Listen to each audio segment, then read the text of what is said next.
John's love for basketball began at the Pittsburgh Project, Urban Impact, Allegheny Elementary School, Allegheny Middle School, and Alderdice High School.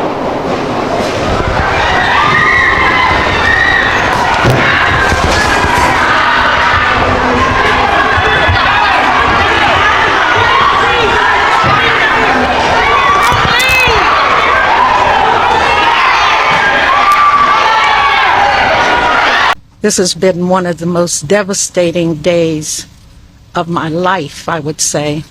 We need to make sure that this never happens again. And we will be working around the clock to do whatever's necessary to apprehend those that did this heinous thing today. As a family gathered to say goodbye to a loved one, gunshots shattered the silence at Destiny of Faith Church in Pittsburgh, Pennsylvania. Not during a robbery, not during a random act of violence, but during a funeral. October 28, 2022. As mourners gathered to say goodbye to 20-year-old John James Hornezes Jr., who had died a few days earlier from a gun battle between rival gangs, a hail of bullets rained down on grieving mourners as two masked men attacked.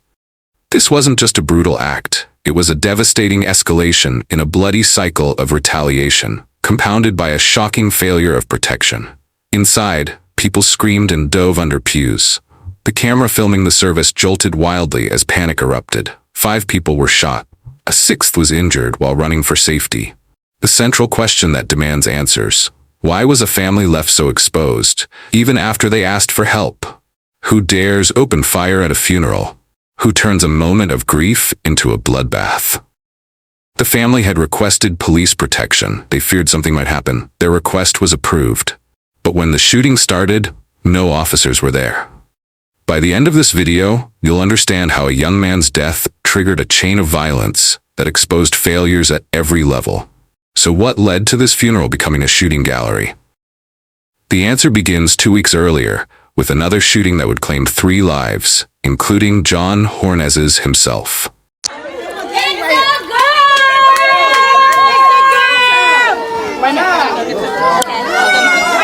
Baby, Jeez, come on!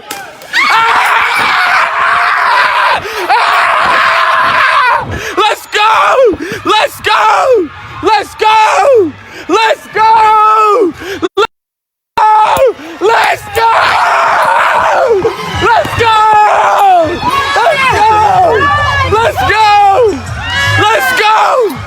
Let's go! Grab a cup of coffee and settle in for this captivating true crime story. I'd love to know where you're watching this video from. Let me know in the comments. Don't hesitate to join the conversation too. Your thoughts and input are a vital part of this story.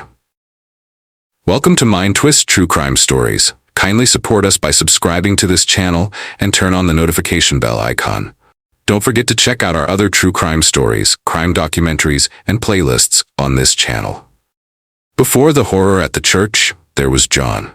John James Hornezes Jr. was just 20 years old, a Pittsburgh native, a recent high school graduate, known for his time on the varsity basketball court.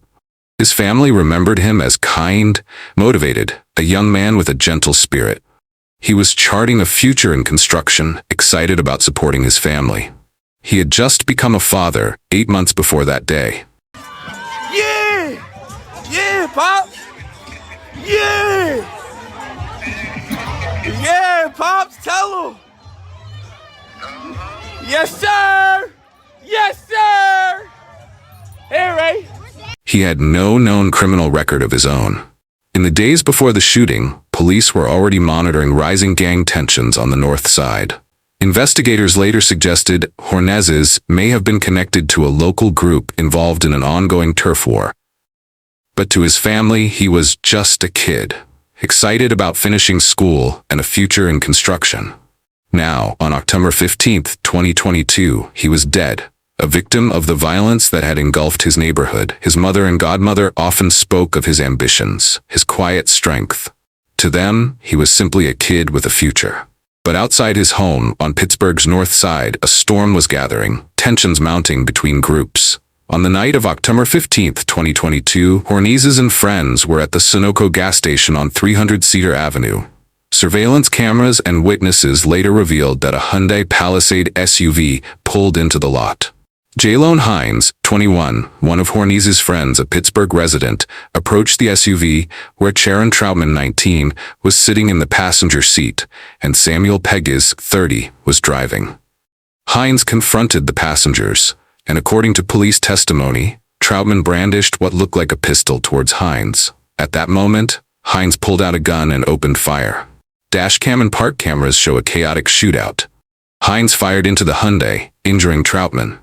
Meanwhile, another man in the gas station, later identified as Hornizes, opened fire back at the SUV. When the SUV sped away, Hornizes allegedly chased it and continued shooting. In the crossfire, two women, Betty Averett, a mother of 6 and grandmother of 11, and Jacqueline Mahalik, a mother of 4, who were waiting at a bus stop adjacent to the gas station, were struck by stray bullets and killed instantly. John Hornizes Jr. was also shot and killed on the scene with a gun found next to him. Emergency crews found 5 people wounded. Hines, the 21-year-old, had a gunshot wound to his leg and was treated at a hospital. 3 others in the SUV, including Pegues and Troutman, suffered injuries but survived. Police cordoned off the area, which is densely surveilled by nearby buildings and traffic cameras. The entire incident, about 16 seconds of gunfire, was captured by at least 2 public video angles. Hornizes' family, arriving at the hospital hours later, was shocked to learn he had died in the melee. Just a kid, they said. Yet police reports would later state he was an active participant in the gunfight that claimed his life. Investigators quickly determined that this was not random. It was a gang-related shootout. Police Major Crimes Commander Richard Ford later noted that there was a rivalry between people involved in Thursday's shooting and those tied to Hornizes. In the days following, police traced license plate fragments and camera images. By October 28th, detectives announced the first arrests in the case. 3 lives extinguished. But this was only the start. The cycle of violence had just begun to turn, its shadow already extending, waiting for the moment to strike again. Breaking news tonight, we now know the name of the 3rd person shot and killed Saturday night on Pittsburgh's north side. Police have identified the man as John Hornizes. This as city leaders are putting out a call for help to end the violence tonight. Pittsburgh's Action News 4 reporter Kaylee Gunderson joins us live. And Kaylee, police are questioning a person of interest in this case, right? Right, Mike. They say they have talked to a person of interest who was inside a vehicle which they believe to have been involved in this shooting. Meantime, we know that the 2 women who were killed were just innocent bystanders waiting for the bus. And tonight we're working to learn more about that 3rd victim, John Hornizes. 30 gunshots detected by ShotSpotter Saturday night near Cedar Avenue on Pittsburgh's north side. Police said 59-year-old Betty Averett and 33-year-old Jacqueline Mahalik were shot while waiting at the bus stop. Tonight, the medical examiner identifying the 3rd victim as 20-year-old John Hornizes. The October 15th shooting ignited further violence between rival gangs. The Brighton Place Crips, known for racketeering, substance trafficking, and violence, and a group called the Commons, involved in substance and gun charges. John James Hornizes Jr., 20, was killed in this October 15 incident. While police stated he was involved in the shooting and a likely target, his family, including his mother Tamika Hornizes and godmother Paige Davis, remembered him as a gentle spirit and respectful. Legal proceedings for the October 15 shooting involved several individuals and complex charges. Jalone Hines, 21, was shot during the incident and charged with 2 counts of criminal homicide for the deaths of innocent bystanders, Betty Averett and Jacqueline Mahalik, as well as attempted homicide, aggravated assault, conspiracy, and weapons violations. Hines claimed self-defense and was not accused of Hornizes' death, but rather conspiring with him. Sharon Troutman, 19, a passenger in a vehicle, showed a gun and fired during the shootout. Although initially charged with Hornizes' homicide, these charges were withdrawn in January 2023 due to ballistic evidence indicating he couldn't have fired the fatal shot. Troutman later pleaded guilty to aggravated assault, criminal conspiracy, firearms charges, and reckless endangerment, receiving an 8-year state prison sentence. Samuel Pegues, 30, the driver of the vehicle with Troutman, also had homicide charges for Horniz's death dropped based on ballistic evidence and was to stand trial on other related charges. Family members of each of the three killed along Cedar Avenue were here at Pittsburgh Police Headquarters. The family who chose to speak expressed their gratitude toward police. Police who say these latest arrests are not the end. 19-year-old Sharon Troutman, who police call a gang member, and 21-year-old Jaylon Hines, investigators say were firing their guns across Cedar Avenue in a shootout, along with John Hornez Jr., who was killed. Police say he was found feet from a playground with a handgun by his side. Jacqueline Mihalik and Betty Everett were waiting at a bus stop innocently when they were killed in the crossfire. My mother lived in the high rise on the north side. She wasn't just standing at the bus stop. That was a place that she lived for 5 years. She was a resident in the area of the north side. So I'm heartbroken, and my soul is empty. And I'm very grateful that. Breaking news at 11, police have just arrested the person they're calling the fourth shooter in a triple homicide on the north side last month. Pittsburgh police say 30-year-old Samuel Pegwis was one of 4 people who opened fire on Cedar Avenue that Saturday night. He's now facing charges including homicide. Yesterday, police announced the arrests of 2 other people in that shooting, Jaylon Hines and Sharon Troutman. 3 people were killed in the shooting, including John Hornez Jr. Police say he was among those doing the shooting that night. Also killed 2 women described as innocent bystanders, Betty Jean Everett and Jacqueline Mihalik. John's family carried their grief, but also a growing dread. They knew the volatile landscape of their community. They feared a response. A funeral for a young man killed in a shootout was a dangerous event. Desperate to prevent further bloodshed, they took a critical step. They formally requested police presence at Destiny of Faith Church. Officers were assigned. The confirmation brought a fragile sense of relief, a thin shield against the lurking threat. It seemed for a moment that their deepest fears might be held at bay. But a quiet malfunction was already in motion, a breakdown in coordination. A small detail, far from the grieving family's knowledge, was about to become catastrophic. This vital assurance, a visible force meant to stand guard, was unknowingly compromised. Preparations were made for the funeral and a date was fixed. As mourners gathered to pay their last respect and say goodbyes, filling the pews, but what was supposed to be a solemn gathering would soon turn into something far more chaotic. Arriving at the church on that solemn Friday, October 28th, a chilling question hung unspoken. Would the sanctity of this moment truly be protected? Or was the stage set for an even more profound violation, an unfulfilled promise hovering like a storm cloud? Inside Destiny of Faith Church, the service began. Over 100 people gathered. Mourners listened to prayers, a brief respite from the anguish that brought them there. Just before noon on October 28, 2022, as the eulogy was being read, a devastating sound ripped through the quiet. Gunshots. 5 shots, then another 15. At least 20 rounds. Chaos erupted. People screamed, diving under pews.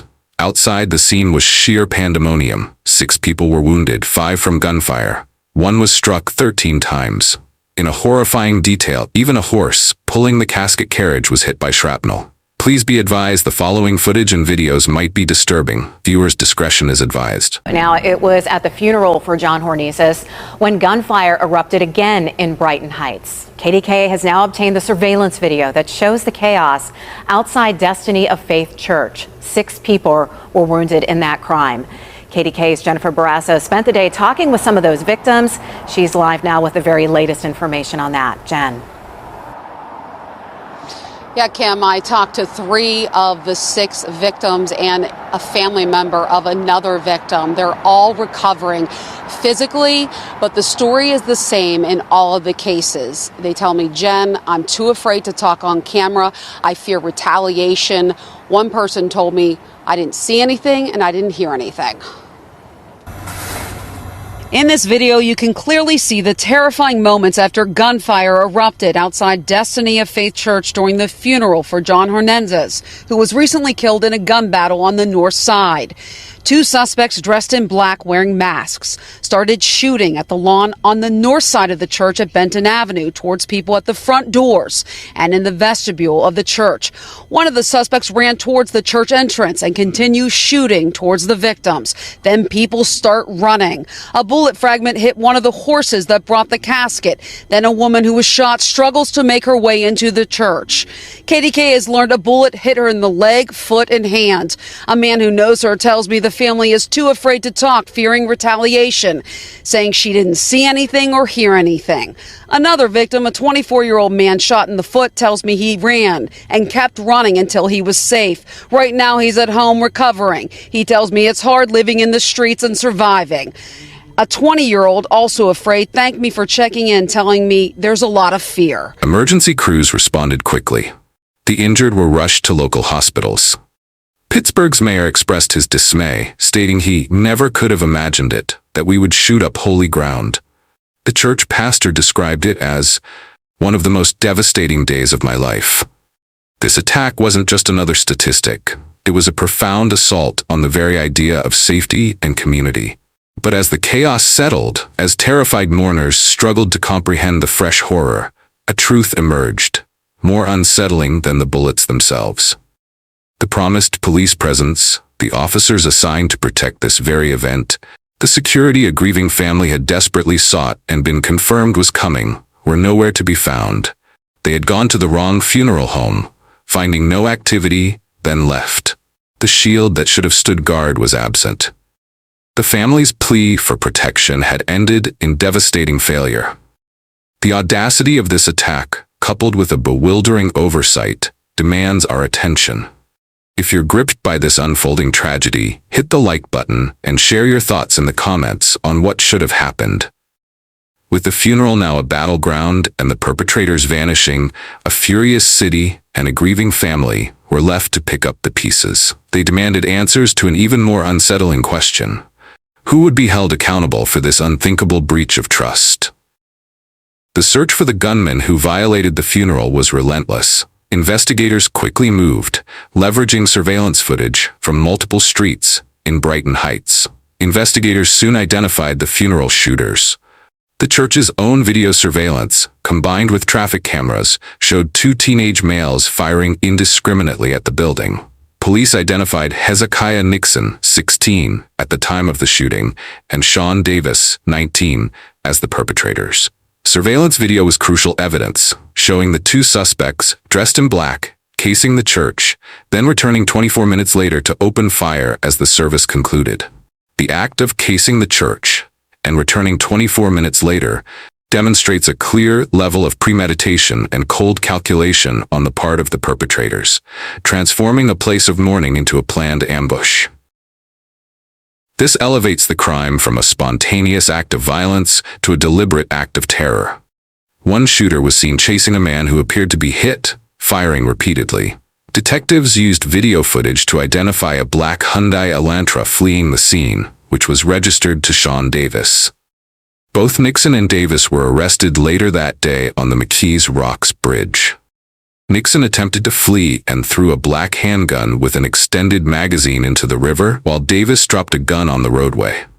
Forensic evidence further linked them to the crime, including gunshot residue found on Nixon's clothing and Davis's gloves and jacket, and Nixon was observed wearing clothing, jacket, shoes, underwear, matching those seen in the surveillance video.